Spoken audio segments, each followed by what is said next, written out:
ಕೆಟ್ಟೋರಿಗೇನೆ ಹೆಣ್ಮಕ್ಳಾಗತ್ತಾ? ನನಗೆ ಗೊತ್ತಿಲ್ಲ. ಆ ಥರ ಎಲ್ಲ ಮಗು ಹತ್ರ ಡೈರೆಕ್ಟಾಗಿ ನಾನು ಹೇಳ್ಕೊಂಡಿದ್ದೀನಿ ಕೂಡ. ಆ, ನೀನು ನನ್ನ ಹೊಟ್ಟೆಲಿ ಯಾಕೆ ಹುಟ್ಟಿದೆ?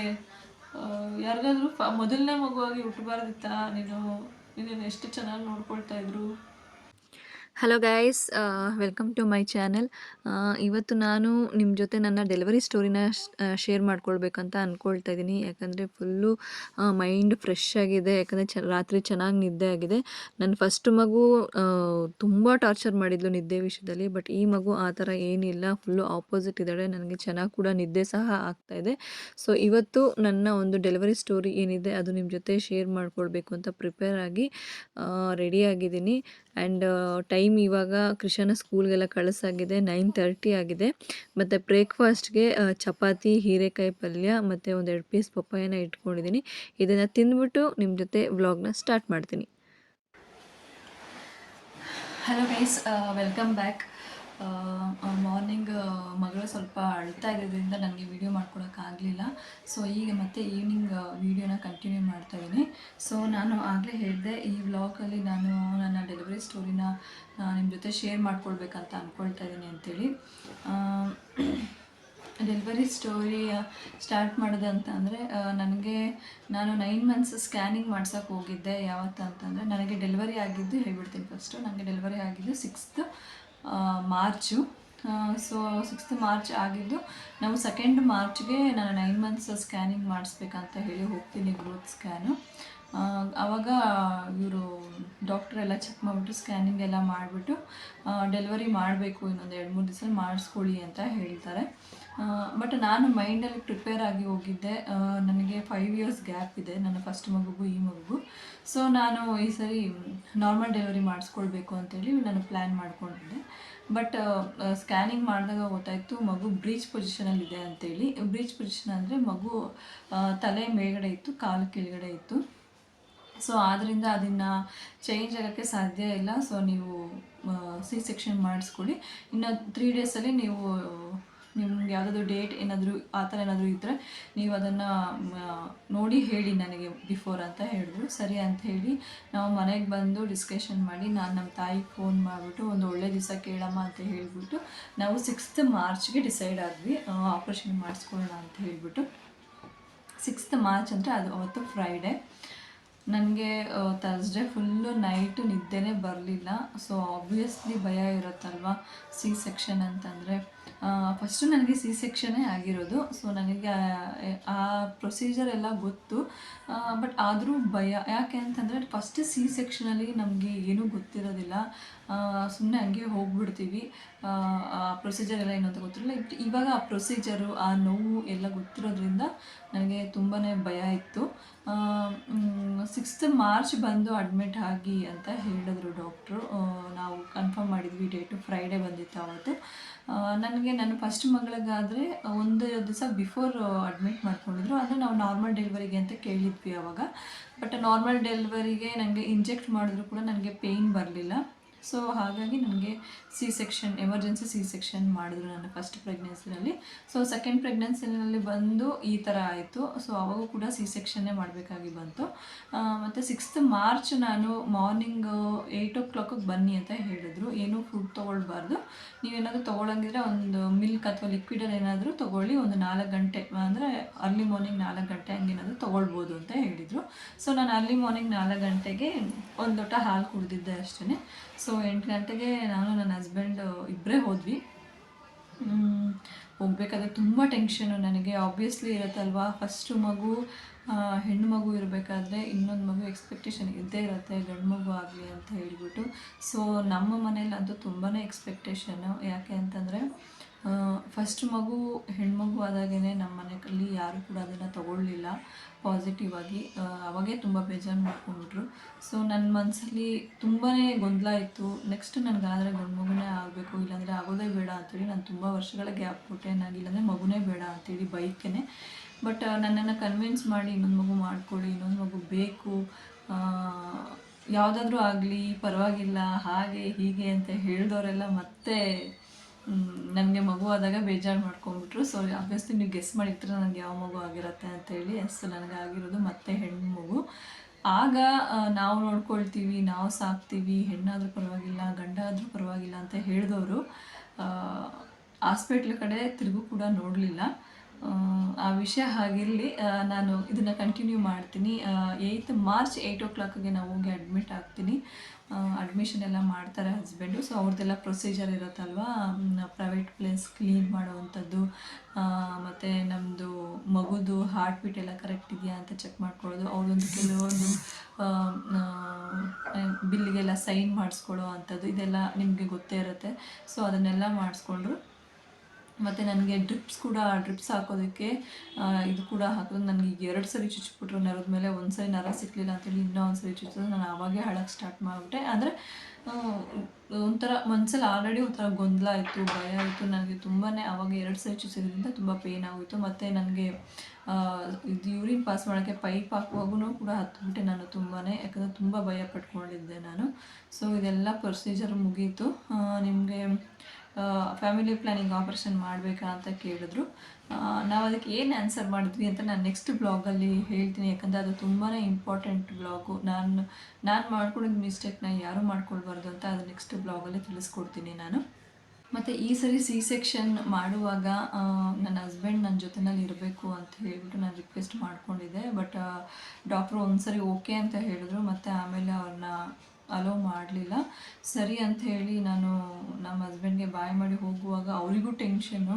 ಯಾಕಂದರೆ ಗೊತ್ತು ಅವ್ರ ಮನೆ ಕಡೆ ಹೇಗಿದೆ ಪರಿಸ್ಥಿತಿ ಅಂಥೇಳಿ, ಇವಾಗ ಏನಾಗುತ್ತೋ ಅನ್ನೋದು ಟೆನ್ಷನ್ ಅವ್ರಿಗೂ ಇತ್ತು. ಸೊ ನಾನು ಅದೇ ಟೆನ್ಷನಲ್ಲೇ ಹೋದೆ. ನಾನು ಫುಲ್ಲು ನರ್ವಸ್ ಆಗೋಗಿದ್ದೆ. ಅಲ್ಲಿಂದ ನರ್ಸ್ ನನಗೆ ಕರ್ಕೊಂಡು ಹೋಗ್ಬೇಕಾದ್ರೆ ಅಷ್ಟು ನರ್ವಸ್ ಮಾಡ್ಕೊಳ್ಬೇಡಿ ಅಂತ ಹೇಳ್ಬಿಟ್ಟು ನನ್ನನ್ನು ಕೂರಿಸಿದ್ರು ಅನೆಸ್ಟೇಷಿಯಾ ಕೊಡೋದಕ್ಕೆ. ನಾನು ಅವರಿಗೆ ಸಪೋರ್ಟ್ ಮಾಡಲಿಲ್ಲ. ಟು ಬಿ ಫ್ರ್ಯಾಂಕ್ ಹೇಳ್ತೀನಿ, ನಾನು ಸಪೋರ್ಟ್ ಮಾಡಲಿಲ್ಲ. ನನಗೆಲ್ಲ ಪ್ರೊಸೀಜರ್ ಗೊತ್ತಿತ್ತು. ಬಟ್ ಆದರೂ ಒಂದು ಯಾವ ಮಗು ಆಗುತ್ತೋ ಅನ್ನೋದೊಂದು ಭಯ, ಮತ್ತು ಸೆಕ್ಷನ್ ಭಯ, ಎರಡೂ ಭಯ ಆಯಿತು. ಅಲ್ಲೊಬ್ಬರು ಅನೆಸ್ಟೇಷಿಯಾ ಡಾಕ್ಟ್ರ್ ಇದ್ದರು, ಏಜ್ಡ್ ಪರ್ಸನು. ತುಂಬಾ ಚೆನ್ನಾಗಿ ಸಪೋರ್ಟ್ ಮಾಡಿದ್ರು ಅವ್ರು ನನಗೆ. ನಾನು ಹಿಡ್ಕೊಳ್ತೀನಿ, ನೀನು ನನ್ನ ಮಗಳಿದ್ದಾಗೆಮ್ಮ, ನಾನು ನಿನ್ನನ್ನು ಹಿಡ್ಕೊಳ್ತೀನಿ ಅಂತ ಹೇಳ್ಬಿಟ್ಟು ನನ್ನನ್ನು ಹಿಡ್ಕೊಂಡು ಅವರು ನನಗೆ ಅನೆಸ್ಟೇಷಿಯಾ ಕೊಡಿಸಿದ್ರು. ಆ ಅನೆಸ್ಟೇಷಿಯಾ ಇಂಜೆಕ್ಷನ್ ಕೊಟ್ಟರು ನೋಡಿ, ನನಗಂತೂ ಒಂಥರ ತೊಡೆನಲ್ಲಿ ಒಂಥರ ಕರೆಂಟ್ ಪಾಸ್ ಆದಾಗಾಯಿತು ಒಂದು ಸರಿ. ಒಂಥರ ಅಮ್ಮ ಅಂದ್ಬಿಟ್ಟೆ ನಾನು ಅಲ್ಲೇ. ನಂಗೆ ತುಂಬಾ ಭಯ ಆಗೋಯಿತು. ಸರಿ ಅಂತ ಅಂದ್ಬಿಟ್ಟು ಏನು ಗಾಬರಿ ಮಾಡ್ಕೊಳ್ಬೇಡಮ್ಮ, ಯಾವುದಿದೆ ಫಸ್ಟ್ ಮಗು ಅಂತ ಕೇಳಿದ್ರು ಆ ಡಾಕ್ಟ್ರು ನನ್ನನ್ನು. ನನಗಿರೋದು ಫಸ್ಟೇ ಹೆಣ್ಣು ಮಗು, 5 ವರ್ಷದ ಹೆಣ್ಣು ಮಗು ಇದೆ ಅಂತ ಹೇಳಿದೆ. ಸೊ ಹಾಗಾದರೆ ಇದು ಬಾಯ ಅಂತ ಹೇಳಿದ್ರು. ನಂಗೆ ಗೊತ್ತಿಲ್ಲ ಅಂತ ಹೇಳಿದೆ. ಗೊತ್ತಾಗುತ್ತೆ, ಇನ್ನೊಂದು 2-3 ನಿಮಿಷದಲ್ಲೇ ಗೊತ್ತಾಗ್ಬಿಡತ್ತೆ ಅಂತ ಹೇಳಿ ನನ್ನನ್ನು ಮಲಗಿಸ್ಕೊಂಡು ಅವರು ಕ್ವಿಕ್ಕಾಗಿ ಅಲ್ಲಿರೋ ಡಾಕ್ಟರ್ಸ್ ಎಲ್ಲ ಅವ್ರವ್ರ ಪ್ರೊಸೀಜರ್ಗಳನ್ನ ಸ್ಟಾರ್ಟ್ ಮಾಡಿದ್ರು. ನಾನು ಮಲಗಬೇಕಾದ್ರೂ ಕೂಡ ರಾಘವೇಂದ್ರ ಸ್ವಾಮಿನ ನೆನೆಸ್ಕೊಂಡೇ ಮಲ್ಕೊಂಡೆ. ರಾಘವೇಂದ್ರ ಸ್ವಾಮಿ ಅಂತ ಹೇಳಿಬಿಟ್ಟು. ಬಟ್ ಆದರೆ ರಾಘವೇಂದ್ರ ಸ್ವಾಮಿ ಕೊನೆಗೂ ನನ್ನ ಕೈ ಹಿಡೀಲಿಲ್ಲ. ಡಾಕ್ಟ್ರು ಹೇಳಿದ್ರು ಮತ್ತೆ ಅದೇನೇ ಅಮ್ಮ, ಮತ್ತೆ ಗರ್ಲ್ ಬೇಬಿನೇ ಅಂತ ಹೇಳ್ಬಿಟ್ಟು. ನನಗೆ ಅಲ್ಲೇ ಉಸಿರು ಬಿಟ್ಟಂಗೆ ಆಯಿತು. ಬಟ್ ನಾನು ಮುಂಚೆನೇ ಡಿಸೈಡ್ ಆಗಿ ಹೋಗಿದ್ದೆ, ಏನಾದರೂ ಆಗಲಿ ನಾನಲ್ಲಿ ಅದನ್ನು ಓವರಾಗಿ ತೊಗೊಳ್ಬಾರ್ದು. ಯಾಕಂದರೆ ಆ ಟೈಮಲ್ಲಿ BP ಅನ್ನೋದು ಜಾಸ್ತಿ ಫ್ಲಕ್ಚುಯೇಷನ್ ಆದರೆ ನಮ್ಮ ಪ್ರಾಣಕ್ಕೆ ಅಪಾಯ ಆಗುತ್ತೆ. ಸೊ ಅದನ್ನು ನಾನು ತೊಗೊಳ್ಬಾರ್ದು ಅಂತ ಹೇಳಿಬಿಟ್ಟು ನಾನು ಕಾಮಾಗಿ ಇದ್ಬಿಟ್ಟೆ. ಆದರೂ ನನಗೆ ಅಳು ತಡೆಯೋಕ್ಕಾಗಲಿಲ್ಲ. ಆಮೇಲೆ ಎಲ್ಲ ನೆನೆಸ್ಕೊಂಡು ನಂಗೆ ತುಂಬಾ ಅಳು ಬಂದ್ಬಿಡ್ತು. ಯಾಕೆ ಈ ಮಾತು ಹೇಳ್ತಾ ಇದ್ದೀನಿ ಅಂತಂದರೆ, ಹೆಣ್ಮಗು ಆಯಿತು ಅಂತಲ್ಲ, ಫಸ್ಟು ನನಗೆ ಹೆಣ್ಮಗು ಆದಾಗೇ ನಮ್ಮ ಮನೇಲಿ ಯಾರೂ ಎಕ್ಸೆಪ್ಟ್ ಮಾಡ್ಕೊಳ್ಳಿಲ್ಲ.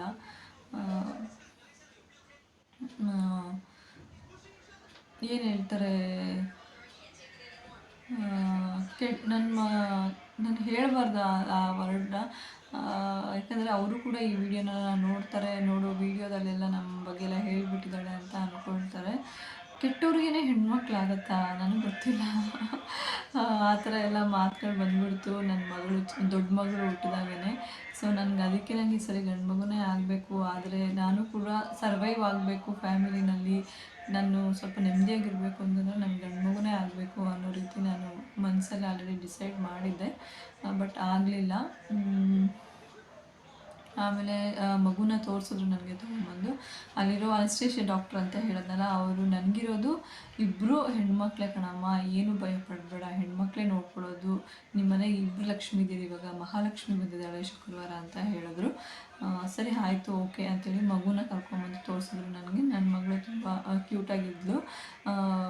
ಕಲರ್ ವೈಟಾಗಿ ಪಿಂಕಿಶ್ ಆಗಿ ತುಂಬಾ ಚೆನ್ನಾಗಿದ್ದು ನನ್ನ ಕೈಯಲ್ಲಿ ಕಿಸ್ ಕೂಡ ಮಾಡಿಸಿದ್ರು ಆ ಮಗುಗೆ. ನಾನು ಕಿಸ್ ಮಾಡಿದೆ, ಅವಳು ಆಡೋ ಶಬ್ದ ಎಲ್ಲ ಕೇಳಿಸ್ತಾಯಿತ್ತು. ಆಮೇಲೆ ಸ್ವಲ್ಪ ಹೊತ್ತಿಗೆ ನನಗೆ ಅವರು ಸ್ಟಿಚಸ್ ಮಾಡುವಾಗ ನನಗೆ ಒಂಥರ ಏನೋ ಹೊಟ್ಟೆಲಿ ಎಳ್ದಾಡ್ದಂಗೆ ಆಗ್ತಾಯಿತ್ತು. ನನಗೆ ಒಂಥರ ಭಯ ಗಾಬರಿ ಎಲ್ಲ ಸ್ಟಾರ್ಟ್ ಆಯಿತು. ನಾನು ಅಳಕ್ಕೆ ಸ್ಟಾರ್ಟ್ ಮಾಡಿಬಿಟ್ಟೆ. ಯಾಕೆ ಅಳ್ತಾ ಪಕ್ಕದಲ್ಲೇ ಇರ್ತಾರೆ ನಿಮಗೆ ಎಲ್ಲ ನರ್ಸ್ಗಳೆಲ್ಲ ಮಾನಿಟರ್ ಮಾಡ್ತಾ ಇರ್ತಾರೆ ನಿಮ್ಮನ್ನು, ಏನಾಗ್ತಿದೆ ಅಂತ ಹೇಳ್ಬಿಟ್ಟು ಅವ್ರ ಹತ್ರ ನೀವೇನಾದರೂ ಇದ್ದರೆ ಹೇಳ್ಕೊಳ್ಬೋದು. ಯಾಕೆ ಏನಾಗ್ತಿದೆ ಅಂತ ಕೇಳಿದ್ರು. ನನಗೆ ಫೀಲ್ ಆಗ್ತಿದೆ ಅಂತ ಹೇಳಿದೆ. ಆವಾಗ ಅವರು ನಿಮಗೆ ನಿದ್ದೆ ಬರೋ ಥರ ಇಂಜೆಕ್ಟ್ ಮಾಡ್ತೀನಿ, ನಿಮಗೆ ನಿದ್ದೆ ಬರುತ್ತೆ ಅಂತ ಹೇಳಿದ್ರು. ಸೊ ಇಂಜೆಕ್ಟ್ ಮಾಡಿದ್ರು. ನನಗೆ ಮಾಡಿದ್ರು ಸಹ ಅರ್ಧಂಬರ್ಧ ನಿದ್ದೆ, ಸ್ವಲ್ಪ ಹಿಂಗೆ ಮಲಗ್ತೀನಿ ಮತ್ತು ಎಚ್ಚರಿಕೆ ಹಾಕ್ತೀನಿ. ಸೊ ಅದೇ ಥರನೇ ಆಮೇಲೆ ಡಾಕ್ಟ್ರು ಕೇಳಿದ್ರು ನಿಮಗೆ ಟ್ಯುಬೆಕ್ಟಮಿ ಮಾಡಬೇಕಾ ಅಂತ ಹೇಳಿಬಿಟ್ಟು. ಸೊ ನಾನು ಆಗಲೇ ಹೇಳಿದೆ ಅದು ನಾನು ನೆಕ್ಸ್ಟ್ ಬ್ಲಾಗಲ್ಲಿ ಖಂಡಿತ ಹೇಳ್ತೀನಿ ನಿಮಗೆ ಅದೆಲ್ಲ ಏನಾಯಿತು ಅಂತ ಹೇಳಿಬಿಟ್ಟು. ಸೊ ಆಮೇಲೆ ನನ್ನನ್ನು ಸ್ಟಿಚಸ್ ಎಲ್ಲ ಮಾಡಿಬಿಟ್ಟು ನನ್ನನ್ನು ಇನ್ನೊಂದು ವಾರ್ಡ್ಗೆ ಶಿಫ್ಟ್ ಮಾಡಿದ್ರು. ಅಂದರೆ ಅಬ್ಸರ್ವೇಷನಲ್ಲಿ ಇಟ್ಟಿರ್ತಾರೆ. ಸೊ ಅಬ್ಸರ್ವೇಷನಲ್ಲಿ ಇದ್ದಾಗ ಮೈಯೆಲ್ಲ ತುಂಬ ನಡುಕ ಇರುತ್ತೆ. ಸೊ ಆ ಅಬ್ಸರ್ವೇಷನಲ್ಲಿ ಇಟ್ಟಿದ್ರು. ಎಲ್ಲರೂ ಹೆಣ್ಮಗು ಆಯಿತು ಮತ್ತೆ ಅನ್ನೋ ಚಿಂತೆನೇ ಹೊರತು ನಾನು ಏನಾಗಿದ್ದೀನಿ ಅನ್ನೋ ಚಿಂತೆ ಯಾರಿಗೂ ಇಲ್ಲ. ಇದ್ದಿದ್ದೊಬ್ಬರಿಗೆ, ನಮ್ಮ ತಾಯಿಗೆ ಮಾತ್ರನೇ. ಟು ಬಿ ಫ್ರ್ಯಾಂಕು, ಆ್ಯಕ್ಚುಲಿ ನಾನು ಈ ವ್ಲಾಗ್ನ ಮಾಡಬೇಕಾದ್ರೆ ನಾನು ರೊಟೀನ್ ಬ್ಲಾಗಲ್ಲಿ ಹೇಳಬೇಕಂತ ಅಂದ್ಕೊಂಡಿದ್ದೆ. ಯಾಕಂದರೆ ನನಗೆ ಆ ದಿವ್ಸಗಳನ್ನ ನೆನೆಸ್ಕೊಂಡ್ರೆ ನನಗೆ ಕಣ್ಣಲ್ಲಿ ನೀರು ಹಂಗೆ ಬಂದ್ಬಿಡುತ್ತೆ. ಆದರೂ ನನಗೆಲ್ಲ ಏನೋ ಟ್ರೈ ಮಾಡೋಣ, ನನಗೂ ಒಂದು ಅಭ್ಯಾಸ ಆಗುತ್ತೆ ಅಂತ ಹೇಳ್ಬಿಟ್ಟು ಟ್ರೈ ಮಾಡ್ತಾಯಿದ್ದೀನಿ. ಸೊ ಆವಾಗ ನಾನು ಹೇಗಿದ್ದೀನಿ ಅಂತ ಕೇಳಿದವಳು ನಮ್ಮ ತಾಯಿ ಒಬ್ಬಳೇ. ಅಲ್ಲಿ ಬಂದು ನಮ್ಮ ತಾಯಿ ಕೇಳ್ತಾಯಿದ್ರು, ಲಕ್ಷ್ಮಿ ಹೇಗಿದ್ದಾಳೆ ಅಂತ ಹೇಳ್ಬಿಟ್ಟು. ಅವರು ಮಲಗಿದ್ದಾರೆ ಅಂತ ಹೇಳ್ತಿದ್ರು ಡಾಕ್ಟ್ರು. ನನಗೆ ಕೇಳಿಸ್ತಾ ಇತ್ತು. ನೋಡಿ, ಎಲ್ಲರೂ ಯಾವ ಮಗು ಅಂತ ಕೇಳ್ತಾರೆ ಹೊತ್ತು ತಾಯಿ ಒಬ್ಬಳು ಮಾತ್ರನೇ ತನ್ನ ಮಗುಗೆ ಏನಾಗಿದೆ ಅಂತ ಹೇಳ್ಬಿಟ್ಟು ವಿಚಾರಿಸೋಂಥದ್ದು ಆ ತಾಯಿ ಮಾತ್ರನೇ ಅಂತ ಅನಿಸುತ್ತೆ. ಸರಿ ಅಂತೇಳಿ ಮತ್ತೆ ಅಬ್ಸರ್ವೇಷನಿಂದ ನನ್ನನ್ನು ವಾರ್ಡಿಗೆ ಶಿಫ್ಟ್ ಮಾಡಿದ್ರು. ಹಸ್ಬೆಂಡು ಇರಲಿಲ್ಲ ಅಲ್ಲಿ, ತಾಯಿ ಒಬ್ಬಳೇ, ನಮ್ಮಮ್ಮ ಒಬ್ಬಳೇ ಇದ್ದು. ನಮ್ಮ ಹಸ್ಬೆಂಡು ನಮ್ಮ ಅತ್ತೆನ ಕರ್ಕೊಂಡು ಬರೋದಕ್ಕೆ ಅಂತ ಹೋಗಿದ್ರು. ಯಾಕಂದರೆ ಡೆಲಿವರಿ ಇತ್ತಂತ ಗೊತ್ತಿತ್ತಲ್ಲ. ಸೊ ಬಂದಿದ್ರು ಅವರು. ನಮ್ಮ ಮನೆಯಲ್ಲೇ ಇದ್ದರು. ಅವತ್ತು ತಾನೇ ಬೆಳಗ್ಗೆ ಬಂದಿದ್ರು, ನಮ್ಮ ಮನೆಯಲ್ಲೇ ಇದ್ದರು. ಹೇಳೋಕ್ಕೆ ಅಂತ ಹೋಗಿದ್ರು ಹಿಂಗಾಗಿದೆ ಅಂತ ಹೇಳ್ಬಿಟ್ಟು. ಸರಿ ಅಂತೇಳಿ ಮತ್ತು ನನ್ನನ್ನು ವಾರ್ಡಿಗೆ ಶಿಫ್ಟ್ ಮಾಡಬೇಕಾದ್ರೆ ಅಮ್ಮನ ನೋಡಿದೆ ನಾನು. ಅಮ್ಮ ಏನೂ ಮಾತಾಡಲಿಲ್ಲ, ಸೈಲೆಂಟಾಗಿದ್ದರು. ಯಾಕಂದರೆ ಅಮ್ಮಗೂ ಕೂಡ ಆಸೆ ಇತ್ತು, ಗಂಡು ಮಗು ಆಗಲಿ, ನನ್ನ ಮಗಳು ಚೆನ್ನಾಗಿರಬೇಕು ಅಂತಂದರೆ, ಆ ಫ್ಯಾಮಿಲಿನಲ್ಲಿ ಚೆನ್ನಾಗಿರಬೇಕು ಅಂದರೆ ಗಂಡು ಮಗು ಆಗಬೇಕು ಅವಳಿಗೆ ಅಂತಿತ್ತು. ಮತ್ತು ನಾವು ಕೂಡ ಅಷ್ಟೇ, ಇಬ್ಬರು ಹೆಣ್ಮಕ್ಳು, ನಮ್ಮಮ್ಮಗೆ ಸಹ ಗಂಡು ಮಕ್ಳು ಇರಲಿಲ್ಲ. ಸೊ ಆಸೆ ಇತ್ತು ಅವ್ರಿಗೂ. ಬಟ್ ಇರಲಿ ಅಂತ ಹೇಳ್ಬಿಟ್ಟು ಅವರು ಸೈಲೆಂಟ್ ಆಗಿಬಿಟ್ರು. ನನ್ನನ್ನು ನೋಡಿ ಅವರೇನೂ ಮಾತಾಡಲಿಲ್ಲ. ಸೊ ನನ್ನನ್ನು ವಾರ್ಡಿಗೆ ಶಿಫ್ಟ್ ಮಾಡಾದಮೇಲೆ ನಾನು ಮಗು ಎಲ್ಲಿ ಅಂತ ಕೇಳಿದೆ. ನಾನು ಮಗು ನಿನ್ನ ಕೊಟ್ಟಿಲ್ವಾ ಅಂತೇಳಿ. ಇಲ್ಲ, ಮಗು ನಿನ್ನ ಕೊಟ್ಟಿಲ್ಲಮ್ಮ ಅಂತ ಹೇಳಿದ್ರು. ಸರಿ ಆಯಿತು ಅಂತ ಹೇಳ್ಬಿಟ್ಟು, ನರೇಶ್ ಬರಲಿಲ್ವಾ ಅಂತ ಕೇಳಿದೆ. ಇಲ್ಲ, ಅವ್ರ ಅಮ್ಮನ ವಿಷಯ ತಿಳಿಸಿ ಕರ್ಕೊಬರಕ್ಕೆ ಹೋಗಿದ್ದಾರೆ ಅಂತ ಹೇಳಿದ್ರು. ಸರಿ ಆಯ್ತು ಅಂತ ಹೇಳ್ಬಿಟ್ಟು ನಾನು ಸರಿ ಅಂತೇಳಿ, ನಿದ್ದೆ ಬರಲಿಲ್ಲ ಆವತ್ತೆಲ್ಲ. ನಾನು ಹೋಲ್ 3 days ನಾನು ನಿದ್ದೆನೇ ಮಾಡಿಲ್ಲ. ನರೇಶ್ ಬಂದ್ಬಿಟ್ಟು ಲಕ್ಷ್ಮಿ ಹೆಂಗಿದ್ಯಾ ಅಂತಂದರು. ಚೆನ್ನಾಗಿದ್ದೀನಿ ಅಂತಂದೆ. ಯಾರೂ ಇಲ್ಲ ಅವ್ರ ಜೊತೆ, ನರೇಶ್ ಒಬ್ಬರೇ ಬಂದಿದ್ದ ಅವತ್ತು ಹಾಸ್ಪಿಟ್ಲಿಗೆ. ಮತ್ತು ಅವರಮ್ಮನಿಗೆ ಫೋನ್ ಮಾಡಿ ಇದು ಮಾಡಿದ್ದಕ್ಕೆ ಅವರಮ್ಮ ಇಲ್ಲ, ನಾನು ಬರೋದಿಲ್ಲ ಅಂತ ಹೇಳ್ತಿದ್ರು ಅವರು. ನರೇಶ್ ಆಮೇಲೆ ಕನ್ವಿನ್ಸ್ ಮಾಡಿದ್ರು, ಇಲ್ಲ ಹಂಗೆಲ್ಲ ಮಾಡಬಾರ್ದು ಅಂತ ಹೇಳ್ಬಿಟ್ಟು. ಮತ್ತೆ ಬಂದು ದೂರದಿಂದನೇ ಮಗುನ ಅವ್ರ ಮುಟ್ಲು ಇಲ್ಲ, ದೂರದಿಂದನೇ ನೋಡಿಕೊಂಡು ನನ್ನನ್ನು ಮಾತಾಡಿಸ್ಲಿಲ್ಲ, ಹೊರಟ್ಬಿಟ್ರು ಅವರು. ತಪ್ಪು ಅಂತ ನಾನು ಹೇಳಲ್ಲ, ಅವ್ರಿಗೂ ಒಂದು ಎಕ್ಸ್ಪೆಕ್ಟೇಷನ್ ಇರುತ್ತೆ. ನನ್ನ ಮಗನಿಗೆ ಒಂದು ಗಂಡು ಮಗು ಆಗಲಿ ಅನ್ನೋ ಎಕ್ಸ್ಪೆಕ್ಟೇಷನ್ ಅವ್ರಿಗೂ ಇರುತ್ತೆ. ಬಟ್ ಆಗಿಲ್ಲ, ಏನೂ ಮಾಡೋಕ್ಕಾಗಲ್ಲ. ನನ್ನ ಕೈಯಲ್ಲೂ ಏನೂ ಇಲ್ಲ, ಅವ್ರ ಕೈಯಲ್ಲೂ ಏನೂ ಇಲ್ಲ. ದೇವ್ರ ಆಟ ಅದು. ನಮಗೆ ಮತ್ತೆ ನಮ್ಮ ಜೀವನಕ್ಕೆ ಇನ್ನೊಂದು ಹೆಣ್ಣೆ ಬರಬೇಕಂತ ಇದ್ದಿದ್ದು, ಏನೂ ಮಾಡೋಕ್ಕಾಗೋದಿಲ್ಲ. ಅದೆಲ್ಲ ಆದಮೇಲೆ ಸ್ಟಾರ್ಟ್ ಆಯಿತು ನೋಡಿ, ರಿಯಲ್ ಫೇಸ್ ಮಾಡೋವಂಥ ಜನಗಳ ಮಾತುಗಳನ್ನ ಫೇಸ್ ಮಾಡೋವಂಥ ಟೈಮ್ ಬಂದಿದ್ದು ನನಗೆ. ಆಗ ಪ್ರತಿಯೊಬ್ಬರು ಕಾಲ್ ಮಾಡೋಕ್ಕೆ ಸ್ಟಾರ್ಟ್, ಅಯ್ಯೋ ಹೆಣ್ಮಗುನಾ, ಮತ್ತೆ ಹೆಣ್ಮಗುನೇನಾ ಈ ಮಾತು ಕೇಳಿ ನನಗೆ ತುಂಬಾ ಬೇಜಾರಾಗೋಯಿತು. ನೀವು ನಂಬ್ತೀರಾ, ಒಬ್ಬರು ಸಹ ಬಂದಿಲ್ಲ ಮಗುನ ನೋಡೋದಕ್ಕೆ, ಒಬ್ಬರು ಸಹ ಬರಲಿಲ್ಲ ಯಾರೂ. ಆ ಮಗು ಏನು ಪಾಪ ಮಾಡಿದೆ ನನ್ನ ಹೊಟ್ಟೆನಲ್ಲಿ ಹುಟ್ಟೋದಕ್ಕೆ ಅಂತೇಳಿ ನಾನು ತುಂಬ ನೋವು ಪಟ್ಟಿದ್ದೀನಿ. ಎಷ್ಟೋ ಸರಿ ಆ ಮಗು ಹತ್ರ ಡೈರೆಕ್ಟಾಗಿ ನಾನು ಹೇಳ್ಕೊಂಡಿದ್ದೀನಿ ಕೂಡ. ನೀನು ನನ್ನ ಹೊಟ್ಟೆಲಿ ಯಾಕೆ ಹುಟ್ಟಿದೆ, ಯಾರಿಗಾದ್ರೂ ಮೊದಲನೇ ಮಗುವಾಗಿ ಹುಟ್ಟಬಾರ್ದಿತ್ತಾ, ನೀನು ಎಷ್ಟು ಚೆನ್ನಾಗಿ ನೋಡ್ಕೊಳ್ತಾ ಇದ್ರು, ನನ್ನ ಹೊಟ್ಟೆಲ್ಲ ಯಾಕೆ ಹುಟ್ಟಿದೆ ನೀನು ಅಂತೇಳಿ ಆ ಮಗುನ ಕೇಳಿದ್ದೀನಿ ನಾನು. ಏನಿದೆ ಆ ಮಗುದು ಪಾತ್ರ ಇದರಲ್ಲಿ? ನಾನು ನನ್ನ ಗಂಡ ಮಾಡಿರೋದಕ್ಕೆ ಆ ಮಗು ಹುಟ್ಟಿದೆ ಅಷ್ಟೇ. ಒಬ್ಬರು ಸಹ ಬರಲಿಲ್ಲ ನೋಡೋದಕ್ಕೆ, ಯಾರೂ ಸಹ ಬರಲಿಲ್ಲ. ಕೊನೆಗೆ ನಿಂತಿದ್ದು ನನ್ನ ತಾಯಿ ಒಬ್ಬಳೇ ನನ್ನ ಜೊತೆ. ಆ ತಾಯಿಗೆ ನನ್ನ ಜೀವನ ಪರ್ಯಂತ ಋಣಿಯಾಗಿ ಇರಬೇಕೇನೋ ನಮ್ಮಮ್ಮನಿಗೆ. ಯಾಕಂದರೆ ನಮ್ಮಮ್ಮ ನನಗೆ ಇದು ಮೊದಲನೇ ಆರೈಕೆ ಎಲ್ಲ ಮಾಡ್ತಾ ಇರೋದು, ಇದು 4ನೇ ಆರೈಕೆ ಮಾಡ್ತಾ ಇರೋದು ನನಗೆ. ನನಗೆ ಆಲ್ರೆಡಿ ಹಿಂದೆ 2 ಅಬಾರ್ಷನ್ಸ್ಗಳಾಗಿದೆ. ಅವಾಗೂ ಕೂಡ ಅವರೇ ನನ್ನನ್ನು ಕರ್ಕೊಂಡು ಹೋಗಿ ಆರೈಕೆ ಮಾಡಿದ್ದು. ಅವ್ರಿಗೆ ನಾನು ಯಾವಾಗಲೂ ಋಣಿಯಾಗಿರ್ತೀನಿ ಅಂತಲೇ ಹೇಳ್ಬೋದು. ಅವರೇ ನನ್ನ ಬಾಣಂತನ ಸಹ ಮಾಡಿದ್ರು. 2 ತಿಂಗಳು ಒಂದು ತಿಂಗಳು ನನ್ನ ಮಗಳಿಗೆ ಸ್ಕೂಲ್ ನಡೀತಾ ಇತ್ತು, ಇನ್ನು ಮಾರ್ಚ್ ಮುಗಿಯೋ ತನಕ ನಮ್ಮ ಮನೇಲೇ ಇದ್ದು ಬಾಣಂತನ ಮಾಡಿದ್ರು. ಆಮೇಲೆ 2 ಮಂತ್ಸು ನಮ್ಮಮ್ಮ ಮನೆಗೆ ಹೋಗಿ ಇದ್ದೆ. ಸೊ ಇವಾಗ ಲಾಸ್ಟ್ ನನ್ನ ಬ್ಲಾಗಲ್ಲಿ ನೋಡಿರ್ತೀರ, ನಾನು ಇವಾಗ ನಮ್ಮ ಮನೆಗೆ ಬಂದಿದ್ದೀನಿ. ಕ್ರಿಷಾಗೆ ಸ್ಕೂಲ್ ಸ್ಟಾರ್ಟ್ ಆಗಿದೆ ಅಂತ. ಕ್ರಿಷಾಗೆ ಸ್ಕೂಲ್ ಸ್ಟಾರ್ಟ್ ಆಗಿದೆ ಅಂತ ಇಲ್ಲಿಗೆ ಬಂದಿದ್ದೀನಿ. ಇವಾಗೂ ಸಹ ಒಬ್ಬರು ಸಹ ಇಲ್ಲ. ನೀನು ಹೇಗೆ ಮಾಡ್ಕೊಳ್ತಾ ಇದೆಯಾ, ಮಗು ಹೇಗಿದೆ, ನಿನ್ನ ಕೈಲಿ ಆಗ್ತಿದೆಯಾ ಮಾಡ್ಕೊಳ್ಳೋದಕ್ಕೆ ಅಂತ ಯಾರೂ ಇಲ್ಲ. ನನ್ನ ತಾಯಿ ಒಬ್ಬಳೇ ಕೇಳ್ತಾ ಇರೋದು ಎಲ್ಲನೂ. ನನಗಿನ್ನೂ ತಲೆಗೆ ಸ್ನಾನ ಮಾಡ್ಸೋಕ್ಕೆ ಬರಲ್ಲ ಮಗುಗೆ, ಮೈಗಾದರೆ ಮಾಡಿಸ್ಕೊಳ್ತೀನಿ. ನಂಬ್ತೀರಾ, ನನ್ನ ತಾಯಿ 25 ಕಿಲೋಮೀಟ್ರಿಂದ ಬರ್ತಾ ಇದ್ದಾರೆ ಆ ಮಗುಗೆ ತಲೆಗೆ ಸ್ನಾನ ಮಾಡಿಸೋದಕ್ಕೆ. ಆ ಮಗುಗೆ ತಲೆಗೆ ಸ್ನಾನ ಮಾಡಿಸೋದಕ್ಕೆ ನಮ್ಮ ತಾಯಿ ಒಂದು 25 ಕಿಲೋಮೀಟ್ರ್ ದೂರದಿಂದ ಬರ್ತಾರೆ ಎವ್ರಿ ಸ್ಯಾಟರ್ಡೆ. ವಾರಕ್ಕೆ ಒಂದೇ ಸರಿ ಸ್ನಾನ ಮಾಡಿಸ್ತಾ ಇದ್ದೀವಿ ನಾವು. ಯಾಕಂದರೆ ಅವರಿಗೂ ಕೂಡ ಅವ್ರದ್ದೇ ಆದ ಕಮಿಟ್ಮೆಂಟ್ಗಳಿದ್ದಾವೆ. ನನಗೆ ನಮ್ಮ ತಂದೆ ಇಲ್ಲ, ನಾವಿಬ್ಬರೇ. ಸೊ ಮಗು ಎದ್ಲು, ಸಾರಿ. ನಮ್ಮ ಅಮ್ಮನಿಗೂ ಕೂಡ ಯಾರೂ ಇಲ್ಲ, ಅವರು ಸಿಂಗಲ್ ಪೇರೆಂಟ್. ನಮಗೆ ನಮ್ಮ ತಂದೆ ಇಲ್ಲ. ಸೊ ಅವರೇ ದುಡಿಬೇಕು, ಅವರೇ ತಿನ್ನಬೇಕು, ಅವ್ರ ಜೀವನನ ಅವರೇ ನೋಡ್ಕೊಳ್ಬೇಕು. ಸೊ ಆದ್ದರಿಂದ ನಮ್ಮ ಜೊತೆ ಇಟ್ಕೊಂಡು ನಾವು ನೋಡ್ಕೊಳೋಕ್ಕಾಗ್ತಿಲ್ಲ. ಅವರು ಕೂಡ ಇಲ್ಲಿ ಬಂದು ಇರೋದಕ್ಕೆ ಆಗ್ತಾಯಿಲ್ಲ. ಇಷ್ಟ ಆಯಿತು ನನ್ನ ಡೆಲಿವರಿ ಸ್ಟೋರಿ. ಹೆಣ್ಮಗು ಹುಟ್ಟೋದೇ ಒಂದು ಶಾಪನ ಅಂತ ಹೇಳ್ಬಿಟ್ಟು. ಯಾಕಂದರೆ ಹೆಣ್ಮಕ್ಳು ಏನೇನೋ ಸಾಧನೆ ಮಾಡ್ತಿದ್ದಾರೆ. ಗಂಡು ಮಕ್ಳಿಗೆ ಮಾಡೋವಂಥ ಕೆಲಸಗಳನ್ನೆಲ್ಲ ಹೆಣ್ಮಕ್ಳು ಇವತ್ತು ಮಾಡ್ತಿದ್ದಾರೆ. ಯಾವ ಕೆಲಸ ಮಾಡ್ತಾಯಿಲ್ಲ ಹೇಳಿ ಹೆಣ್ಮಕ್ಳು? ಎಲ್ಲನೂ ಮಾಡ್ತಾರೆ.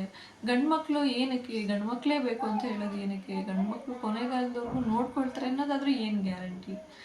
ಆಗಿದ್ರೆ ಚೆನ್ನಾಗಿರ್ತಾಯಿತ್ತು, ಇಲ್ಲ ಅಂತ ಅಲ್ಲ. ಒಂದು ಹೆಣ್ಣು ಒಂದು ಗಂಡು ಎಲ್ರಿಗೂ ಆಸೆ ಇರುತ್ತೆ, ಆಗಿದ್ರೆ ಚೆನ್ನಾಗಿರ್ತಾಯಿತ್ತು. ಆಗಿಲ್ಲ. ಬಟ್ ನಾವು ದೊಡ್ಡವರಾಗಿ ಅದನ್ನು ನಾವು ತಿಳುವಳಿಕೆ ಇಲ್ದವರಾಗಿ, ಎಜುಕೇಟೆಡ್ ಆಗಿ ನಾವು ಅದನ್ನು ಅಕ್ಸೆಪ್ಟ್ ಮಾಡ್ಕೊಳ್ಬೇಕು. ಮನುಷ್ಯ ಆದಮೇಲೆ ಆಸೆ ಪಡ್ತಾನೆ, ನಿಜ. ಆ ಆಸೆ ಪಡೆದಿದ್ಮೇಲೆ ಆ ಆಸೆ ನೆರವೇರಲಿಲ್ಲ ಅಂತ ಅಂದಮೇಲೆ ನಾವು ಅದನ್ನು ಅಕ್ಸೆಪ್ಟ್ ಮಾಡ್ಕೊಳ್ಳೋದು ಕಲಿಬೇಕು. ಮನುಷ್ಯನಾದ ನನಗೆ ಅದೇ ಅಲ್ವೇ ಬೇಕಾಗಿರೋದು. ಏನು ನಮ್ಮ ಜೀವನದಲ್ಲಿ ಬರುತ್ತೆ ನಾವು ಅದನ್ನು ಅಕ್ಸೆಪ್ಟ್ ಮಾಡ್ಕೊಳ್ಳೇಬೇಕು. ಇಷ್ಟು ನನ್ನ ಡೆಲಿವರಿ ಸ್ಟೋರಿ. ತುಂಬಾ ನೋವು ಪಟ್ಟಿದ್ದೀನಿ ನಾನಂತೂ. ಲಿಟ್ರಲಿ 1 ವಾರ ಕಣ್ಣೀರು ಹಾಕಿದ್ದೀನಿ. ಯಾಕೆ ನನಗೆ ಯಾಕೆ ಹೀಗೆ? ನನ್ನ ಜೀವನದಲ್ಲಿ ಜೀವನ ಪರ್ಯಂತ ನಾನು ಕಷ್ಟಪಟ್ಕೊಂಡೇ ಬಂದಿರೋದು. ದೇವ್ರು ನನಗೆ ಇದೊಂದು ಕರುಣಿಸ್ತಿಲ್ಲ, ಯಾಕೆ ನೀನು ಇನ್ನೂ ನೆಮ್ಮದಿಯಾಗಿರಬಾರ್ದು ಅಂತ ಕರುಣಿಸ್ತಿಲ್ವ ಅಂತೇಳಿ ನಾನು 1 ವಾರ ಕಣ್ಣಲ್ಲಿ ನೀರು ಹಾಕಿದ್ದೀನಿ. ಅದು ನಮ್ಮ ಅಮ್ಮನಿಗೆ ಮಾತ್ರನೇ ಗೊತ್ತು ನಾನು ಎಷ್ಟು ನೋವು ಪಟ್ಟಿದ್ದೀನಿ ಅಂತ ಹೇಳ್ಬಿಟ್ಟು.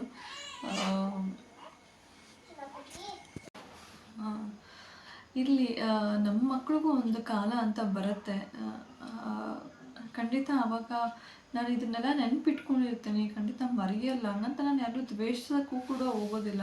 ನಾನು ನೆನಪಿಟ್ಕೊಂಡಿರ್ತೀನಿ. ನನ್ನ ಮಕ್ಕಳನ್ನ ಯಾರು ನೋಡೋಕ್ಕೆ ಬರಲಿಲ್ಲ, ಆ ಮಕ್ಕಳಿಗೆ ಯಾರು ಬೆಲೆ ಕೊಡಲಿಲ್ಲ, ಅವ್ರ ಮುಂದೆ ನನ್ನ ಮಕ್ಕಳನ್ನ ನಿಲ್ಲೋ ಹಾಗೆ ಮಾಡ್ತೀನಿ ನಾನು. ಅದಕ್ಕೆ ತುಂಬ ಟೈಮ್ ಇದೆ, ಖಂಡಿತ ನಾನು ಆ ಟೈಮ್ಗೆ ಮಾತಾಡ್ತೀನಿ. ನನ್ನ ಮಕ್ಕಳನ್ನ ಯಾರು ನೋಡದಿರೋ ಇರಲಿ, ಯಾರು ಮುದ್ದು ಮಾಡ್ದಿರೋ ಇರಲಿ, ನಾನು ಮಾಡ್ತೀನಿ. ನನ್ನ ಹಸ್ಬೆಂಡ್ ಮಾಡ್ತಾರೆ.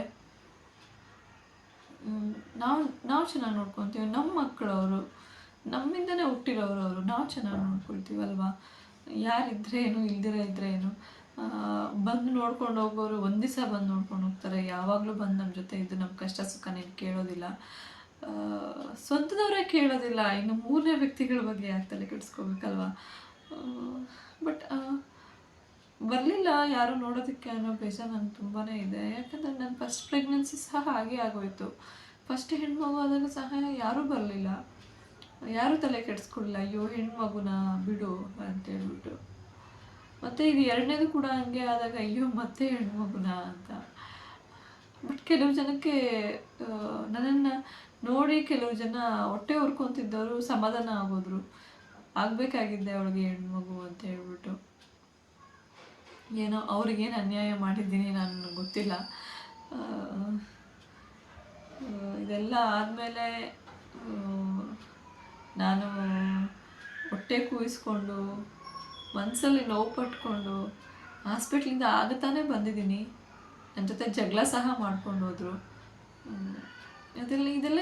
ಹಿಂಗೆಲ್ಲ ಮಾಡೋದ್ರಿಂದ ಅವ್ರಿಗೆಲ್ಲ ಏನು ಸಿಗುತ್ತೆ ಅಂತ ನನಗೆ ಗೊತ್ತಿಲ್ಲ. ಇವತ್ತು ನನ್ನ ಮಗುನ ನಾನು ಚೆನ್ನಾಗಿ ನೋಡ್ಕೊಳ್ತಾ ಇದ್ದೀನಿ. ನನಗೆ ಯಾರ ಸಪೋರ್ಟ್ ಕೂಡ ಬೇಡ, ನಾನು ರಾಣಿ ಥರ ನೋಡ್ಕೊಳ್ತೀನಿ ಅವಳನ್ನ. ನನ್ನನ್ನು ನೋಡ್ಕೊಳ್ಳೋಕ್ಕೆ ಅಂತ ನನ್ನ ಗಂಡ ಇರ್ತಾರೆ. ಚೆನ್ನಾಗಿ ನೋಡ್ಕೊತೀವಿ ನಮ್ಮ ಮಕ್ಕಳನ್ನ, ಅಷ್ಟೇ ನಾನು ಹೇಳೋದು. ಹೆಣ್ಣಾಗಲಿ ಗಂಡಾಗಲಿ ಹೆಲ್ದಿಯಾಗಿ ಹುಟ್ಟಬೇಕಷ್ಟೇ, ನಾವು ಅಷ್ಟನ್ನೇ ಕೇಳ್ಕೊಬೇಕಾಗಿರೋದು. ಇವತ್ತು ನಾವು ಹೆಣ್ಣಾಗೋಯ್ತೆ ಅಂತ ಹೇಳಿ ನೋವು ಪಡ್ತಾ ಇದ್ದಾರೆ ನಮ್ಮ ಮನೆಯಲ್ಲೆಲ್ಲ. ಮಕ್ಕಳಾಗಿಲ್ವೇ ಅಂತ ನೋವು ಪಡ್ತಿರೋರು ಎಷ್ಟು ಜನ ಇದ್ದಾರೆ. ಅವ್ರ ಹತ್ರ ಹೋಗಿ ಈ ಮಾತನ್ನ ಹೇಳಿದ್ರೆ ನಗುತ್ತಾರೆ. ನನಗೆ ಗೊತ್ತಿದೆ, ನನಗೆ ತುಂಬ ನನ್ನ ಕ್ಲೋಸ್ ಫ್ರೆಂಡ್, ಬೇಕಾದಷ್ಟು ಆಸ್ತಿ ಇದೆ, ಸೆಂಟ್ರಲ್ ಗೌರ್ಮೆಂಟ್ ಎಂಪ್ಲಾಯ್ ಗಂಡ, ಎಷ್ಟೋ ಕಡೆ ತೋರಿಸಿ ಅವ್ರಿಗೆ ಮಕ್ಕಳಾಗಲಿಲ್ಲ. ಇವತ್ತು ಇಬ್ಬರು ಹೆಣ್ಣು ಮಕ್ಕಳನ್ನ ಅಡಾಪ್ಟ್ ಮಾಡ್ಕೊಂಡಿದ್ದಾರೆ. ಅವರು ಇಬ್ಬರು ಟ್ವಿನ್ಸ್ ಮಕ್ಕಳನ್ನ ಅಡಾಪ್ಟ್ ಮಾಡ್ಕೊಂಡಿದ್ದಾರೆ. ಎಷ್ಟು ಖುಷಿಯಿಂದ ಸ್ಟೇಟಸ್ಗಳು ಹಾಕ್ತಾರೆ ಅವರು, ನಮ್ಮ ಮಕ್ಕಳು ಅಂತ. ಆ ಮಕ್ಳಿಗೆ ಎಷ್ಟು ಗ್ರ್ಯಾಂಡಾಗಿ ಬರ್ಡೇ ಸೆಲೆಬ್ರೇಷನ್ ಮಾಡ್ತಾರೆ, ನಾಮಕರಣ ಮಾಡ್ತಾರೆ. ಆದರೆ ನಮಗೆ ನಮ್ಮ ಇದರಿಂದ ಹುಟ್ಟಿರೋ ಮಕ್ಕಳಿಗೆ ನಾವು ಮಾಡಬಾರ್ದ? ಏನಾದರೂ ಮಾಡಿದ್ರೆ ಅಯ್ಯೋ ಏನಕ್ಕೆ ಮಾಡ್ತೀರಾ ಹೆಣ್ಮಕ್ಳು, ಯಾವ ಖುಷಿಗೆ ಮಾಡ್ತೀರಾ? ಅವ್ರಿಗೇನು ಆ್ಯಕ್ಚುಲಿ ಅವ್ರೇನಾದ್ರೂ ನಮ್ಗೆ ದುಡ್ಡು ಕೊಡ್ತಾ ಇದ್ದಾರಾ? ನಾವು ಅವ್ರನ್ನ ಕರೆದಿದ್ವಾ ಬಂದು ನೀವು ಬನ್ನಿ ಅಂತ ಹೇಳ್ಬಿಟ್ಟು? ಇಲ್ಲ ಅಲ್ಲ. ಯಾಕೆ ಮಾತಾಡ್ತೀರಾ? ಮಾತಾಡಿ ನಮ್ಮ ಮನಸ್ಸಿಗೆ ಯಾಕೆ ನೋವು ಮಾಡ್ತೀರಾ ಅಲ್ವಾ? ಇಷ್ಟೇ ಫ್ರೆಂಡ್ಸ್. ಹೆಣ್ಣಾಗೋದು ನಿಜವಾಗ್ಲೂ ಶಾಪ ಅಲ್ಲ. ಹೆಣ್ಣು ಮನೆಯ ಅದೃಷ್ಟವಂತ ಮಕ್ಕಳವರು. ಯಾಕೆ ಅಂತ ಹೇಳ್ತೀನಿ. ನಾವು ನಮ್ಮ ಅಮ್ಮನಿಗೆ ಇಬ್ಬರು ಹೆಣ್ಮಕ್ಳು. ಇವತ್ತು ಅವ್ರ ಕಷ್ಟಕ್ಕೆ ನಾವೇ ಆಗ್ತಾ ಇರೋದು. ಅವ್ರಿಗೇನೇ ಕಷ್ಟ ಆಗಲಿ ನಾವೇ ಆಗ್ತಾ ಇರೋದು, ಯಾರೂ ಆಗ್ತಾ ಇಲ್ಲ. ಇದುವರೆಗೂ ನಮ್ಮ ತಂದೆ ತೀರ್ಕೊಂಡಾಗ ಮೇ ಬಿ ನಾನು 6th ಅಂದ್ಕೊಳ್ತೀನಿ, 6th ಸ್ಟ್ಯಾಂಡರ್ಡ್ ಇರ್ತೀನಿ. ಇದುವರೆಗೂ ಯಾರ ಹತ್ರನೂ ಸಿಂಗಲ್ ರುಪಿ ಕೂಡ ಯಾರ ಹತ್ರನೂ ಬೇಡಿಲ್ಲ ನಾವು.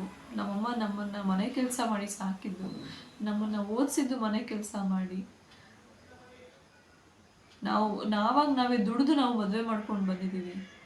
ನಮಗೆ ತುಂಬಾ ಪ್ರೌಡ್ ಇದೆ. ಅದೇನೇ ನಮ್ಮ ಅಮ್ಮನ ವಾರ್ಗಿತಿ ಅವ್ರಿಗೆಲ್ಲರಿಗೂ ಗಂಡು ಮಕ್ಳಿದ್ದಾರೆ. ಏನಕ್ಕೆ ಅವ್ರ ಅಮ್ಮಂದಿರನ್ನ ಅವ್ರ ಅಪ್ಪಂದಿರನ್ನ ಸಾಕ್ತಾ ಇಲ್ಲ ಅವರು? ಅವ್ರು ಹೆಂಡ್ತಿದ್ರನ್ನ ಸಾಕಷ್ಟು ಯೋಗ್ಯತೆಯೂ ಇಲ್ಲ ಅವ್ರಗಳಿಗೆ. ಏನಕ್ಕೆ ಅಂತ ಗಂಡು ಮಕ್ಕಳು ಹಂಗಂತ ಎಲ್ಲ ಗಂಡು ಮಕ್ಕಳು ಹಂಗೆ ಮಾಡ್ತಾರೆ ಅಂತ ನಾನು ಹೇಳ್ತಾ ಇಲ್ಲ. ಹೆಣ್ಣು ಮಕ್ಕಳನ್ನ ಕೀಳಾಗಿ ನೋಡೋದು ಯಾವಾಗ ಈ ಸಮಾಜ ಬಿಡುತ್ತಂತ ನನಗೆ ಗೊತ್ತಿಲ್ಲ. ಎನಿವೇ ಫ್ರೆಂಡ್ಸ್, ಇದಾಗಿತ್ತು ನನ್ನ ಡೆಲಿವರಿ ಸ್ಟೋರಿ. ಹೋಪ್ ನಿಮಗೆ ಇಷ್ಟ ಆಗಿದೆ ಅಂತ ಅಂದ್ಕೊಂಡಿದ್ದೀನಿ. ನಂತರ ಯಾರೆಲ್ಲ ನೋವು ತಿಂದಿದ್ದೀರಾ ಕಮೆಂಟ್ ಮಾಡಿ.